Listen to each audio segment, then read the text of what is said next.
Hai, Assalamualaikum. Saya Laras Kusuma Wardana, NIM 102. Pada kesempatan kali ini saya akan membahas tentang model infrastruktur jaringan. Apa itu jaringan komputer? Jaringan komputer adalah sebuah kumpulan komputer dan peralatan lainnya yang terhubung dalam satu kesatuan. Selanjutnya, kita harus mengetahui tentang sistem terdistribusi. Sistem terdistribusi adalah suatu sistem perangkat lunak yang dibuat di atas sebuah jaringan. Perangkat lunaklah yang menentukan tingkat keterpaduan dan transparasi suatu sistem jaringan. Perbedaan keduanya terletak pada perangkat lunaknya, bukan pada perangkat kerasnya. Pengguna sistem terdistribusi tidak menyadari terdapatnya banyak proses dalam sistemnya. Berikut merupakan gambaran jaringan komputer dan jaringan terdistribusi.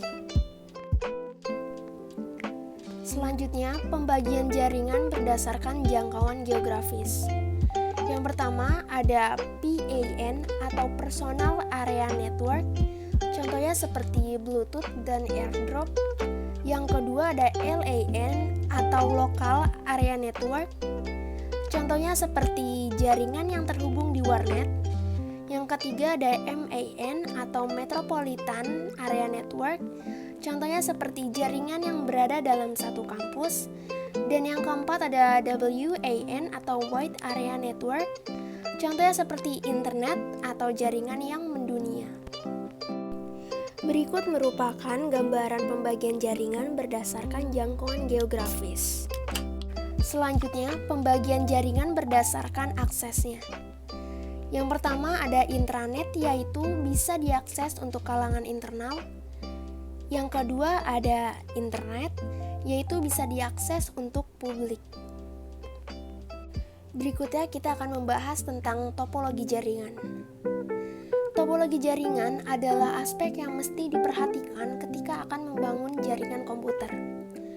Perusahaan harus benar-benar mempertimbangkan aspek kelebihan dan kekurangan masing-masing jenis topologi jaringan sebelum memutuskan untuk memilih.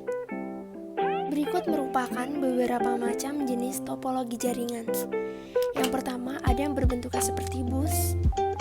Yang kedua berbentuk seperti ring atau cincin.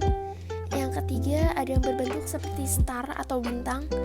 Dan yang keempat ada berbentuk seperti mesh atau tidak beraturan.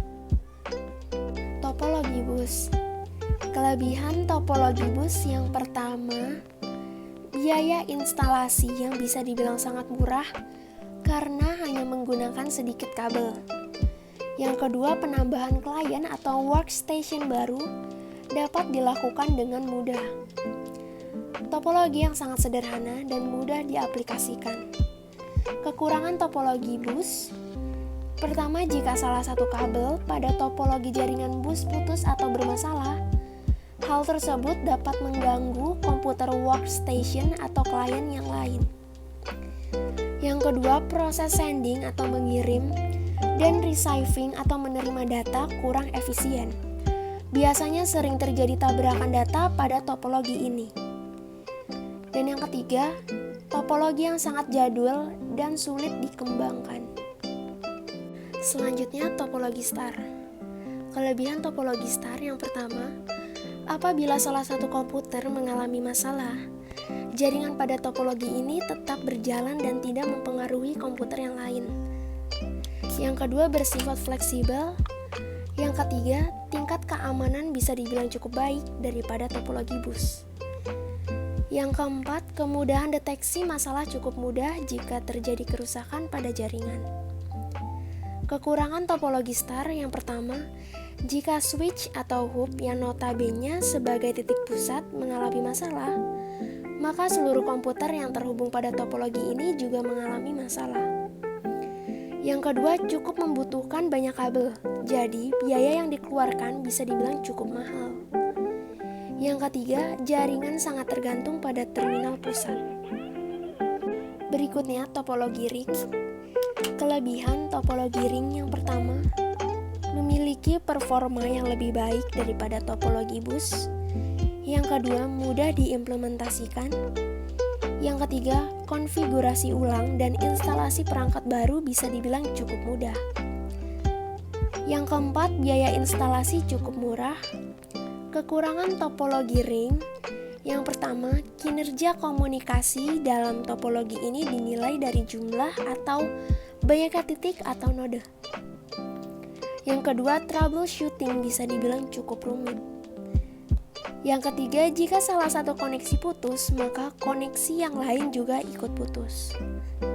Berikutnya, topologi mesh. Kelebihan topologi mesh yang pertama, jalur pengiriman data yang digunakan sangat banyak. Jadi tidak perlu khawatir akan adanya tabrakan data atau collision. Yang kedua, besar bandwidth yang begitu cukup lebar. Yang ketiga, keamanan pada topologi ini bisa dibilang sangat baik. Kekurangan topologi mesh yang pertama, proses instalasi jaringan pada topologi ini sangatlah rumit. Yang kedua, membutuhkan banyak kabel. Yang ketiga, memakan biaya instalasi yang sangat mahal dikarenakan membutuhkan banyak kabel.